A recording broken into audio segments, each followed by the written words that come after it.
Olá, hoje é quinta-feira, 4 de outubro e está no ar o Conexão TV Unicinos. No Dia Mundial dos Animais, você vai conhecer os mais novos filhotes do Zoológico de Sapucaia do Sul. E aqui no estúdio a gente conversa sobre as espécies de animais que estão ameaçadas de extinção. Participe pelas nossas redes sociais, e-mail e site. Veja também como foi o segundo dia do 13º Simpósio Internacional Igreja, Cultura e Sociedade, que acontece até amanhã na Unicinos. E ainda uma entrevista com o físico brasileiro Marcelo Gleiser, um dos palestrantes do evento. O Conexão TV Unicinos está no ar.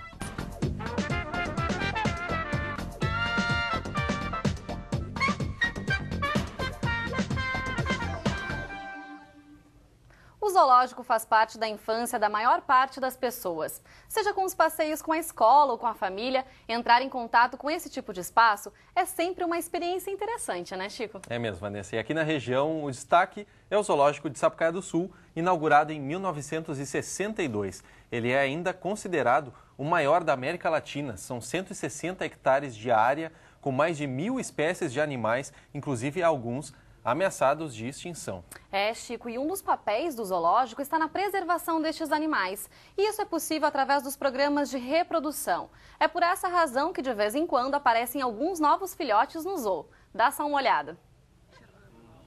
Juliana e Cássio são casados e, para comemorar a união que já dura 10 anos, eles escolheram um lugar inusitado como um dos presentes da festa. Para conhecer a natureza, ficar perto dos animais. O ambiente também é bem agradável aqui, longe da cidade grande. A última vez que Cássio tinha vindo ao parque foi há 30 anos, quando ainda estava na escola. Os anos passaram, mas no zoológico o mundo continua praticamente o mesmo. O ciclo da vida seguiu normalmente para Cássio e também para os animais do parque. Nasceram, cresceram e agora também se reproduziram. Entre os tantos filhotes nesse período, um dos novatos é esse de guanaco.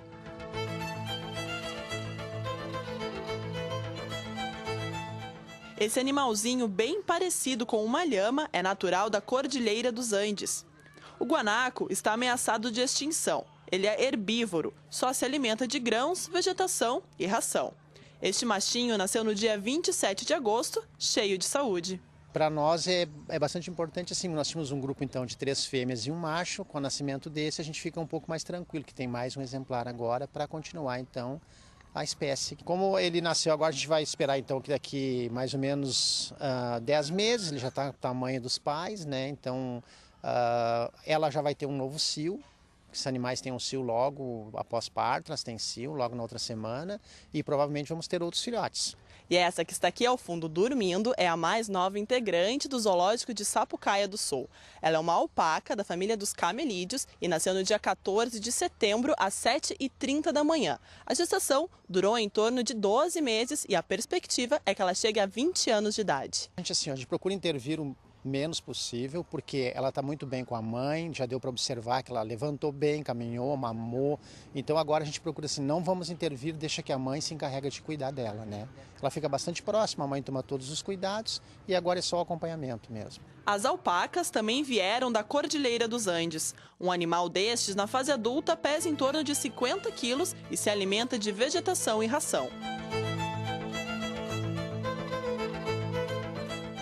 Quem também é novo por aqui é o pequeno antílope. A espécie é natural da Índia e o habitat natural dele é o bosque. Este filhote ficou 6 meses na barriga da mãe e deve viver até os 15 anos de idade, com alguns cuidados especiais. A gente tem um cuidado especial porque ele é bastante assustado, então a gente procura evitar de entrar muito no recinto. Logo que nasce o filhotinho, fica escondido no meio da maceguinha, a gente deixa uma vegetação um pouquinho mais alta, que é o local onde ele se esconde. E assim ele passa, a mãe e o pai protegem bastante, ficam bastante ativos, qualquer movimento que tem, até do próprio funcionário que entra no recinto, eles já ficam alertas. Dos Andes e dos bosques para as lagoas. Quem faz a festa nas águas é a família de cisne de pescoço negro. A ninhada chama a atenção das crianças que passam por perto.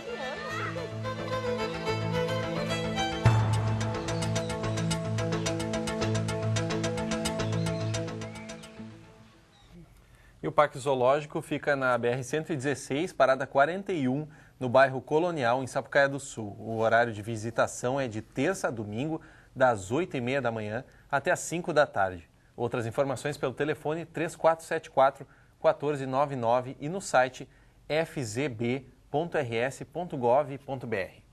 E já que hoje é Dia Mundial dos Animais, a gente continua falando sobre a ameaça de extinção de algumas espécies. Vanessa, em setembro, a Sociedade de Zoologia de Londres divulgou uma lista que mostrou as 100 espécies de fauna e flora mais ameaçadas em extinção em todo o mundo. E entre os animais, 5 são aqui do Brasil. Um macaco, 2 borboletas, um preá e uma ave. E o risco de extinção ocorre principalmente por fatores como desmatamento, caça ilegal e poluição. Chico, e é para falar com a gente sobre esse assunto que nós recebemos aqui no estúdio Paulo Wagner, chefe do Núcleo de Fauna do Instituto Brasileiro do Meio Ambiente e dos Recursos Naturais Renováveis, o IBAMA, do Rio Grande do Sul, e também com a gente o Vichus e Maria Virgínia Petri, professores do curso de Biologia da Unicinos. Olá, sejam todos bem-vindos. Bom dia. Paulo, como a gente comentou agora, esses principais animais que estão ameaçados em extinção, qual é o motivo? O que caracteriza isso? Bom, infelizmente, reproduz-se no Brasil o que acontece em outros locais. Com ainda por cima um agravante, que o Brasil ainda tem uma fronteira agrícola muito forte. É o maior país do mundo com fronteira agrícola em expansão. E a necessidade do país de se desenvolver gera, obviamente, um impacto, na verdade, um impacto direto sobre a flora e um impacto, muitas vezes, direto ou indireto sobre a fauna. Então, temos sim muita caça ainda no Brasil. Mas, sim, o maior problema nosso é a destruição do habitat. Além disso, temos em locais já consolidados, de expansão consolidada, outros estados, principalmente não tanto a Amazônia, um Cerrado, a questão da poluição ambiental difusa e diretamente, e também um costume ainda do brasileiro. Eu não digo cultura, porque para mim cultura de ter animal silvestre em casa é da população indígena. Do nosso não indígena, como nós como geral, é um costume de tê-lo. É um direito, mas muitas vezes a gente abusa desse direito. Quer ter o animal porque quer tê-lo e, em vez de buscar dentro de um local devidamente legalizado, busca ele da natureza. E, professor Uvi, o senhor tem um trabalho mais voltado para a questão dos peixes, né? Isso também se estende para essa espécie? Sim. O nosso problema não é tanto a extensão da fronteira agrícola na parte aquática. Peixes são principalmente afetados pela transformação de habitat, nesse caso de rios em lagos por causa de hidrelétricas. Então, o que ocorre numa grande escala é que a paisagem do Rio Grande do Sul vai se transformar nos próximos 20 anos. A maior parte dos nossos rios vai desaparecer e vão ser transformados em cadeias de hidrelétricas. E essa transformação faz que peixes migradores, provavelmente numa grande escala, vão desaparecer na face do Rio Grande do Sul. Bom, a professora Maria Virgínia trabalha diretamente já com a questão das aves, né, professora? Por que esses animais eles são tão vulneráveis, estão aí entre os principais ameaçados de extinção? Bem, tem diversos grupos de aves, né, que são exclusivamente dependentes de áreas florestadas, como, por exemplo, os grandes frugívoros, que precisam de frutos ao longo do ano todo. E em pequenas áreas, que já estão muito fragmentadas, eles não encontram esse alimento. Então, são um dos principais grupos que desaparece por primeiro dessas áreas que são reduzidas. Então, além do desmatamento, a descaracterização do habitat é a outra questão que afeta muitas aves. Por exemplo, a região litorânea do Rio Grande do Sul é uma grande área úmida. Não adianta transformá-la para áreas de arrozais, que a maior parte das aves que dependem de áreas úmidas desaparecem. E são favorecidas algumas espécies que encontram um ambiente favorável, sim, para sua reprodução, e aí, como, por exemplo, os maçaricos, as garças, então tem populações muito grandes. Então, algumas são favorecidas e aumentam muito a sua densidade, enquanto que as outras desaparecem, como a garça azul, por exemplo, né, tá ameaçada e já quase não é encontrada no estado. Eu queria saber do Paulo como é que está o panorama desses animais em risco de extinção aqui no Rio Grande do Sul hoje.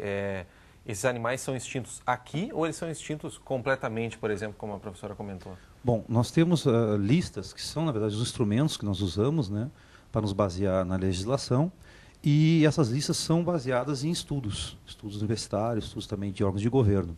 No estado nós temos uma lista estadual, o Rio Grande do Sul, inclusive, foi o primeiro estado a formar uma lista estadual. Mas nós, no IBAMA, nos baseamos na lista nacional. Isso às vezes gera alguns problemas, porque alguns animais que localmente estão ameaçados não estão nacionalmente. Por exemplo, a arpia é uma grande ave que foi extinta no Rio Grande do Sul, mas que em nível nacional ela está quase, infelizmente, quase entrando na lista de ameaçados, mas ainda não está. Apesar de tudo, a proposta do IBAMA, e até porque depois da própria divisão do IBAMA entre IBAMA e ICMBio, nós no IBAMA trabalhamos muito mais com o ecossistema e entendemos isso, inclusive isso também é algo que está sendo discutido bem internacionalmente, de muito mais pensar uma preservação ou uma diminuição, uma mitigação dessas ações em nível de ecossistema. Porque simplesmente só localmente o próprio órgão não tem condições disso. Nós nos baseamos muito no trabalho de pesquisa e das ações das universidades, mas a função nossa é muito mais ver um panorama geral, na verdade. Sempre usando, obviamente, as ferramentas que for possível usar. Né? Professor Uvi, como é que o senhor vê, por exemplo, o exemplo que a gente mostrou agora do zoológico de trabalhar nessa reprodução para que os animais realmente continuem se reproduzindo, de interferir aí nesse processo? Como é que o senhor vê essa situação? Bem, esse é um processo que com certeza tem a sua importância para algumas espécies, mas são ações isoladas que numa escala grande não conseguem melhorar a situação da nossa fauna.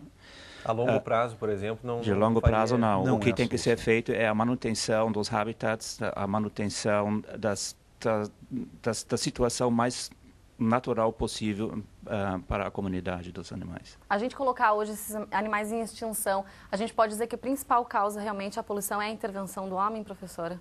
Ou a senhora acredita que não? Eu acho que, sim, a ação antrópica ela tem um grande fator de interferência. Por exemplo, a fragmentação ou a geração de poluição, tanto em ambientes terrestres como marinhos e com relação à parte aquática também, é um fator que causa um grande declínio populacional. O que causa, rapidamente, que a gente está indo para o intervalo já, mas o que causa, por exemplo, o desaparecimento de uma ave, como foi comentado antes, de um estado como o Rio Grande do Sul? O que é a maior causa, por exemplo, para se desaparecer uma espécie de ave aqui?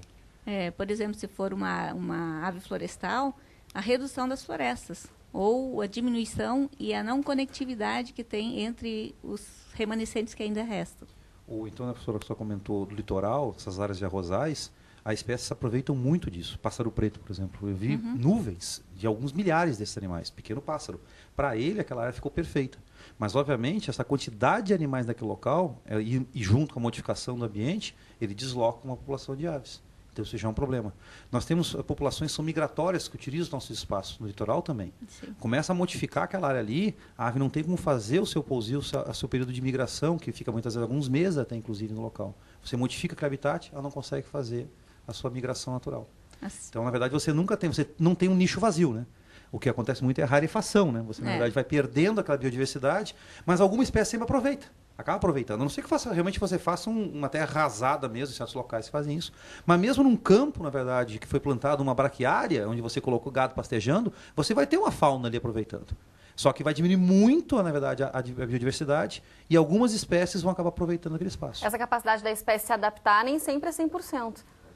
Não. Tá legal, daqui a pouco a gente vai querer saber então quais as saídas para esse problema. Agora o Conexão faz um rápido intervalo e na volta a gente continua falando sobre as espécies de animais que são ameaçadas de extinção. Aproveite o intervalo para participar da nossa conversa pelos contatos no e-mail conexãotv@unicinos.br e pelas redes sociais facebook.com/tvunicinos e no Twitter @tvunicinos. A gente já volta.